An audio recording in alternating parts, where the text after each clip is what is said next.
سورہ صافات۔ بسم اللہ الرحمن الرحیم۔ شروع اللہ کا نام لے کر جو بڑا مہربان اور نہایت رحم کرنے والا ہے۔ بھلا یہ مہمانی اچھی ہے یا زرقوم کا درخت؟ ہم نے اس درخت کو ظالموں کے لیے ایک آزمائش بنا دیا ہے۔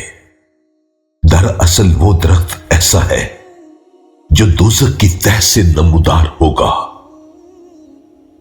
اس کا خوشہ ایسا ہے جیسے شیطانوں کے سر، اور جہنمی لوگ اسی میں سے اپنی خوراک حاصل کریں گے اور اسی سے اپنے پیٹ بھریں گے۔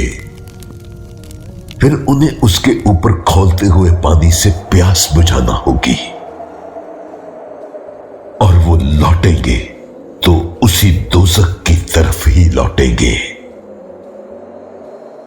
انہوں نے اپنے باپ دادوں کو گمراہی کی حالت میں دیکھا تھا، اور یہ انہی کے نقش قدم پر لپک لپک کر دوڑتے رہے۔ اور ان سے پہلے جو لوگ گزر چکے ہیں ان میں سے اکثر لوگ بھی سچے راستے کو چھوڑ چکے ہیں۔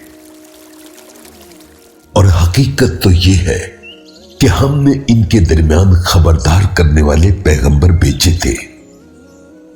اب دیکھ لو کہ جنہیں خبر دی گئی تھی ان کا انجام کیسا ہوا۔ البتہ جو لوگ اللہ کے برگزیدہ بندے تھے وہ بچ گئے۔ صدق اللہ العظیم۔ بے شک میرے رب نے سچ کہا ہے۔